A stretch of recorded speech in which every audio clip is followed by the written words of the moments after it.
Welcome to my new life channel. இன்றைக்கி நான் பண்ண போகிறது சூப்பரான சுவையான எறா பிரியாணி, அப்புறம் எறா தொக்கு செய்ய போகிறேன்.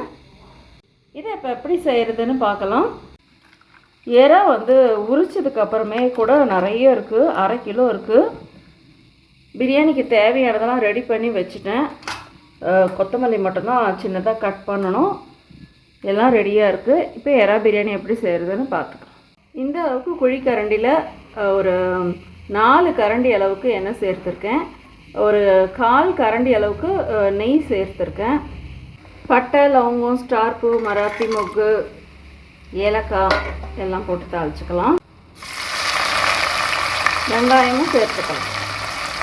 வெங்காயம் 2 பெரிய வெங்காயம் சேர்த்துருக்கேன். 2.5 அழகு பிரியாணிக்கு 2 பெரிய வெங்காயம் சேர்த்துருக்கேன். தக்காளி 3 பழுத்த தக்காளி, பச்சை மிளகா 6 பச்சை மிளகா சேர்த்துருக்கேன். அளவுக்கு வெங்காயம் செவந்துருச்சு. இப்போ இஞ்சி பூண்டு பேஸ்ட் இது பெரிய டேபிள் ஸ்பூன். இது டீஸ்பூனாக இருந்ததுன்னா 2 ஸ்பூன் போட்டுக்கலாம். டேபிள் ஸ்பூன் என்னவும் 2 டேபிள் ஸ்பூன் அளவுக்கு இஞ்சி பூண்டு சேர்த்துக்கிறேன். சரி, இது 1/2 ஸ்பூன்.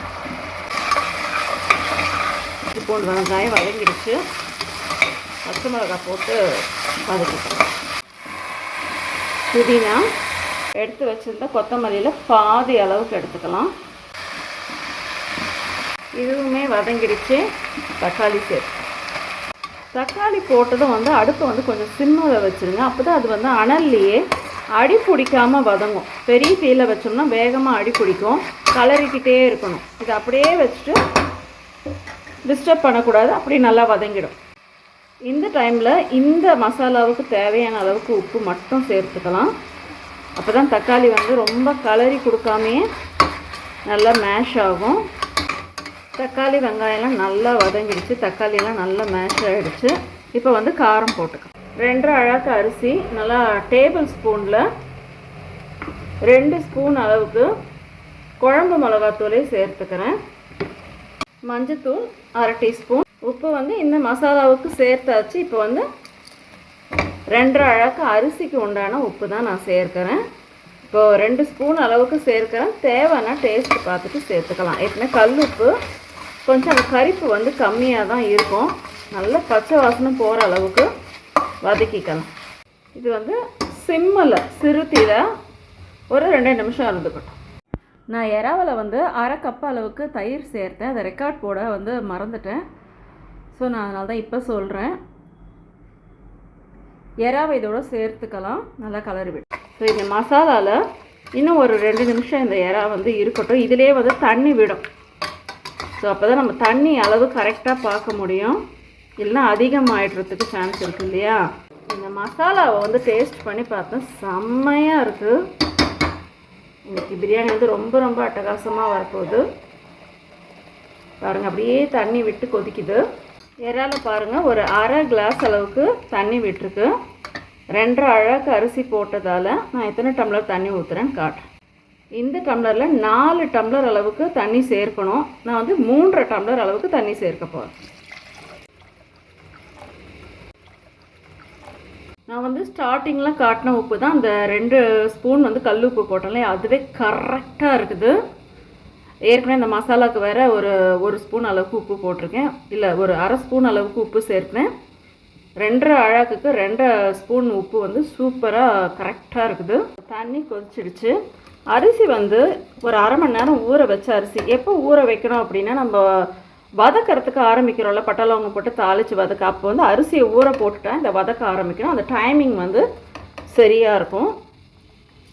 நம்ம அப்படியே கொட்டிக்கலாம். கையில் எடுத்தால் உடையும். நல்லா ஊறி இருக்கு அரிசி. ஸோ இதை எடுத்து போட்டுட்டு வர லேசாக ஒரே ஒரு கலரி விடணும். அவ்வளோதான். மூடி போட்டு மூடியாச்சு. முதல் புகை நல்லா ஃபோர்ஸாக வரட்டும். பாருங்கள் எவ்வளோ ஃபோர்ஸாக புகை இந்த டைமில் விசில் போட்டுட்டு உடனே அடுப்பை சிம்மில் வச்சுட்டு கரெக்டாக 5 நிமிஷம் வெயிட் பண்ணணும். உடனே ஒரு தவாவை இன்னொரு பக்கம் அடுப்பில் சிம்மில் வச்சிடணும். இது 5 நிமிஷம் ஆகிற வரைக்கும் இது அந்த சிம்மில் இருக்கக்கூடிய அந்த ஹீட்லேயே இருக்கட்டும். கரெக்டாக 5 மினிட்ஸ் ஆயிடுச்சு. அந்த பக்கம் இருக்கக்கூடிய அந்த தோசைக்கல் எடுத்து இந்த சைடு வச்சுட்டு நல்லா அடுப்பை சிம்மிலேயே தான் இருக்குது. இப்போ இன்னொரு 5 நிமிஷம் கரெக்டாக வச்சு எடுத்தோம்னா சாப்பாடு சூப்பராக ரெடி ஆகிடும். நான் இன்னொரு பக்கம் வந்து கடாயில் அரைக்கரண்டி அளவுக்கு எண்ணெய் சேர்த்து கடுகு போட்டுக்கிறேன். எறா தொக்கு தான் செய்ய போகிறேன். சோம்பு 1/2 ஸ்பூன் அளவுக்கு சேர்த்துக்கிறேன். ஆக்சுவலாக எறா 65 செய்யலான்னு பார்த்தேன். போன வாரத்தில் நிறைய சிக்கன் 65 செய்து நிறைய எண்ணெய் சேர்ந்ததால் இந்த தடவை அது வேணாம், தொக்கு செய்துக்கலான்னு முடிவெடுத்துட்டோம். 1 ஸ்பூன் அளவுக்கு இஞ்சி பூண்டு விழுது சேர்த்துக்கிறேன். நல்லா கலந்து விட்டுக்கலாம். 1 வெங்காயம் 1 தக்காளி கருவேப்பிலை சேர்த்து வதக்கிக்கிறேன். மஞ்சத்தூள் சேர்த்துக்கிறேன். 1/2 ஸ்பூன் அளவுக்கு மிளகாத்தூள், மிளகுத்தூள் 1/2 ஸ்பூன், பச்சை வாசனை போகிற அளவுக்கு நல்லா வதக்கிக்கலாம். இன்னுமே 1/2 ஸ்பூன் அளவுக்கு மிளகாத்தூள் சேர்த்துக்கிறேன். அப்போ தான் தொக்கு வந்து நல்லா வரும். நல்லா பச்சை வாசனை போகிற அளவுக்கு வதக்கிக்கலாம். இது கொஞ்சோண்டு இறான்றதால ஒரு 2 ஸ்பூன் அளவுக்கு புளி தண்ணி சேர்த்துக்கிறேன். எடுத்து வச்சிருந்து எறாவும் போட்டுக்கலாம். நிறைய பேர் சொல்லுவாங்க எறா வந்து சட்டுன்னு வெந்துடும், 3 நிமிஷத்தில் வெந்துடும், 4 நிமிஷம் அப்படிலாம் கிடையாது. அந்த மாதிரி நம்ம சாப்பிட்டோம் 3 நிமிஷம் 2 நிமிஷம் வேக வச்சு சாப்பிட்டா அது வந்து ஏதாவது இன்ஃபெக்ஷன் ஆகும். நல்லா 1/2 கிளாஸ் தண்ணி விட்டு அதுலேயும் கொஞ்சம் தண்ணி விட்டு வரும். ஒரு 10 நிமிஷம் சிம்மில் முதல் பெரிய தீயில வச்சுட்டு நல்லா கொதிக்கட்டும். கொதித்த பிறகு சிம்மில் நம்ம வறுத்து எடுக்கலாம். அப்போ நல்லா வெந்துடும். நல்லா வேக வச்சு தான் சாப்பிடணும். வந்து மூடி வச்சுக்கலாம், கொதிக்கட்டும். இதுவும் வந்து அடுப்பு சிம்மிலேயே இருக்கட்டும். நல்லா ப்ரௌன் ஆகிற வரைக்கும் அப்படியே கலரி கொடுத்துட்டே இருக்கும். சொல்கிறாங்க எறா வந்து 4 நிமிஷத்துக்கு மேலே வெந்துருச்சுன்னா ரப்பர் மாதிரி ஆகிடும். 4 நிமிஷத்தில் கரெக்டாக நம்ம எடுத்துட்டோம் அப்படின்னா கல் மாதிரி இருக்கும், அதுதான் ரப்பர் மாதிரி இருக்கும். இப்போ வந்து ஒன்று சாப்பிட்டு பார்த்தா கிட்டத்தட்ட 10 நிமிஷமாக வெந்திருக்கு. சாஃப்டாக சூப்பராக வெந்திருக்கு. உள்ளெல்லாம் நல்லா வெந்திருக்கு.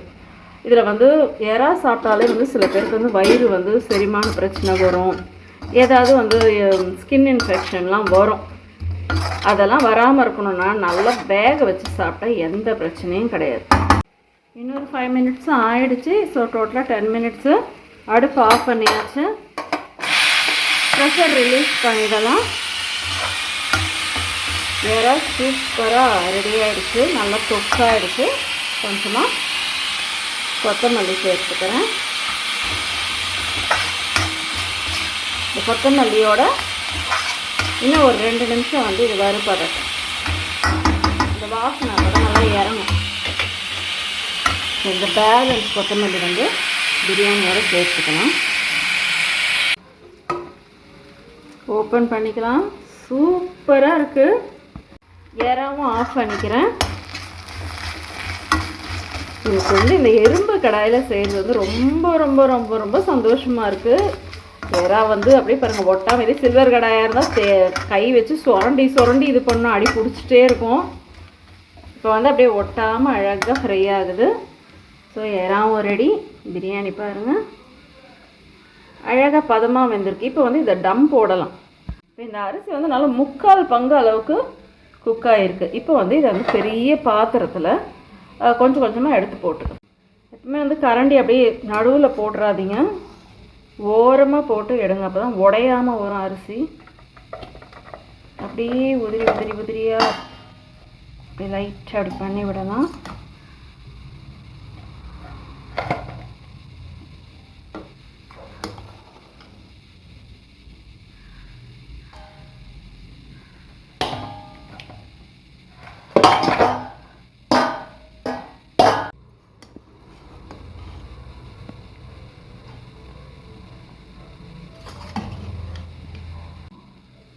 நல்லா பரவலாக போடணும், ஒரே சைடாக போடாதீங்க. லைட்டாக அப்படி பண்ணி விடணும். அப்போ தான் நல்லா முதல்ல சூடில் இருக்கும்போது கொஞ்சம் அப்படியே ஒரு மாதிரி மொத்தையாக இருக்கா மாதிரி தான் இருக்கும்.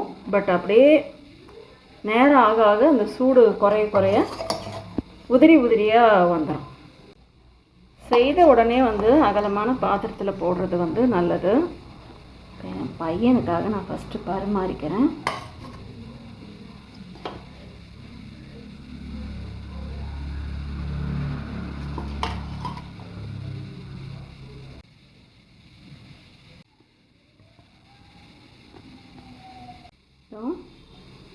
கொத்தமல்லி தூவிக்கலாம்.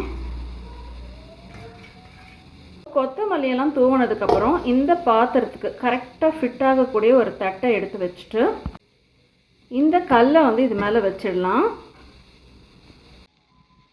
நான் ஆல்ரெடி வைபை வந்து கொஞ்சம் பசியோடு இருக்கிறதால ஃபஸ்ட்டே கொஞ்சம் எடுத்து வச்சுட்டேன். இதை வரைக்கும் நான் தம் போடுறேன். இது வந்து அப்படியே வந்து ஒரு 10-15 நிமிஷம் இருக்கட்டும். பிரியாணி வந்து கொஞ்சமாக டேஸ்ட் பண்ணி பார்த்தேன். அப்பா செம்ம டேஸ்ட்டாக இருக்குது. ஸோ சூப்பரான எறா பிரியாணி ரெடி ஆகிடுச்சு. எறா தொக்கும் ரெடி ஆகிடுச்சு. நெக்ஸ்ட் வீடியோட மீட் பண்ணலாம். பாய்.